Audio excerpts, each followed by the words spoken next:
Salut tout le monde, c'est Béatrice. Aujourd'hui je vous retrouve dans une nouvelle vidéo pour vous parler de la DME. La DME, qu'est-ce que c'est? C'est une méthode de diversification pour le bébé et c'est la diversification menée par l'enfant. Donc dans cette méthode de diversification, on donne beaucoup d'autonomie à l'enfant, c'est un peu le but recherché. Donc en quoi ça consiste? Eh bien tout simplement, au lieu que ce soit l'adulte qui donne des cuillerées de purée à son bébé dans la bouche, en fait l'adulte propose des morceaux à son bébé, donc devant lui, et le bébé les saisit lui-même, les met à la bouche lui-même, les mange lui-même. Il ne se contente pas d'avaler ce qu'on a mis dans sa bouche comme lorsqu'un bébé est diversifié de façon classique. Alors, quand est-ce qu'on commence la diversification menée par l'enfant? Parce que vous savez sans doute que la diversification classique commence en général à 6 mois ou même plutôt avant, des fois ça peut aller je crois jusqu'à 4 mois, je ne sais plus exactement. Et bien en fait en DME on va plutôt commencer aux alentours de 6 mois. En théorie c'est lorsque bébé sait se tenir assis tout seul. Et surtout lorsqu'il commence à montrer de l'intérêt pour la nourriture. Et ce qui est un peu embêtant c'est que ces deux moments coïncident pas toujours. Ma puce elle a eu envie de goûter à la nourriture avant de savoir tenir assise toute seule par exemple. Moi je trouve que l'intérêt pour la nourriture prime sur le fait de savoir se tenir assis tout seul, même si bien sûr vous n'allez pas lui donner à manger allongé, hein. Donc si votre bébé tient pas encore assis mais qu'il est vraiment très intéressé, vous avez deux solutions. Soit vous le prenez sur vos genoux, donc de façon assise, semi-assise, et vous lui faites goûter les aliments, mais il va avoir peut-être besoin d'un petit peu d'aide. Soit vous le faites patienter en lui donnant des choses à mâchouiller qui ne seront pas de la nourriture. Ça c'est à vous de voir, mais moi je trouve que c'est pas la mort du petit cheval si vous commencez alors qu'il ne sait pas encore se tenir assis. Du moment que vous êtes vigilant, de toute façon quoi qu'il arrive il faut être vigilant, il faut surveiller constamment. Ensuite comment on fait? Tout simplement on va proposer des aliments à notre bébé sous forme de morceaux que l'on pose devant lui et c'est lui qui les saisit, c'est lui qui les met à la bouche, c'est lui qui les mâche, c'est lui qui gère, c'est vraiment lui qui mène la danse.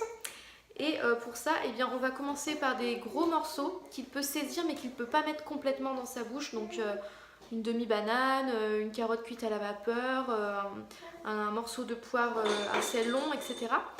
Le but étant qu'il saisisse et qu'il mâchouille pour vraiment apprendre à mâcher justement. Chose qu'un bébé n'apprend pas lorsqu'il est diversifié de façon classique.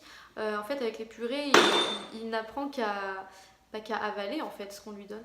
Donc c'est un peu moins intéressant je trouve et c'est pour ça que j'ai choisi la DME.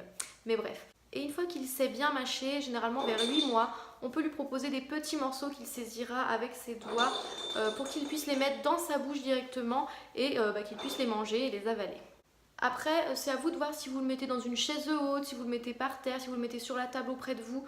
Avec les aliments devant lui, je pense que ça ne change pas grand chose à la donne, du moment qu'il peut attraper ses aliments lui-même. Donc voilà comment on procède, mais en fait c'est vraiment très bête, vous n'avez pas besoin de vous casser la tête.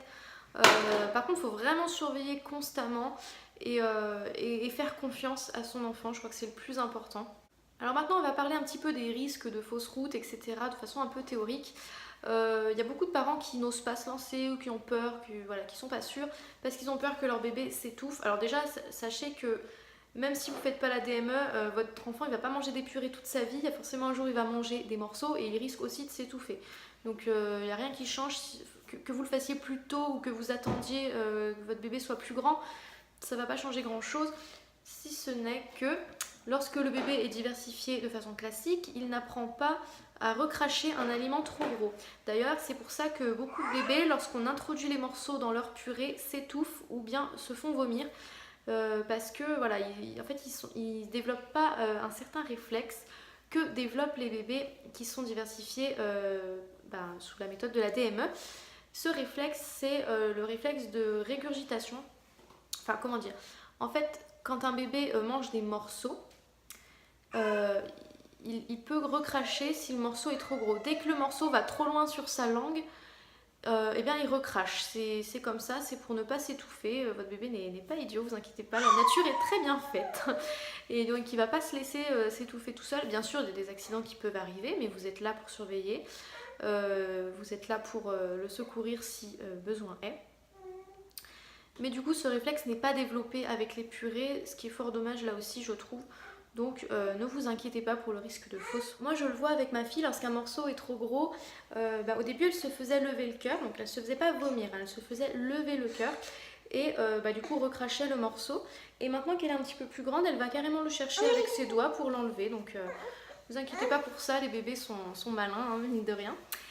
Et donc voilà pour les risques. Bon voilà, c'est à peu près tout ce que je voulais vous dire sur la DME, donc je vais vous laisser maintenant. Si vous avez d'autres questions, n'hésitez pas à les poser en commentaire de cette vidéo. Je serais vraiment contente de vous répondre, pardon, parce que on ne trouve pas énormément d'infos sur le sujet, je trouve. Donc vraiment, n'hésitez pas à me poser vos questions. Et puis moi, en attendant, je vous fais de très gros bisous jusqu'à une prochaine vidéo. Bye!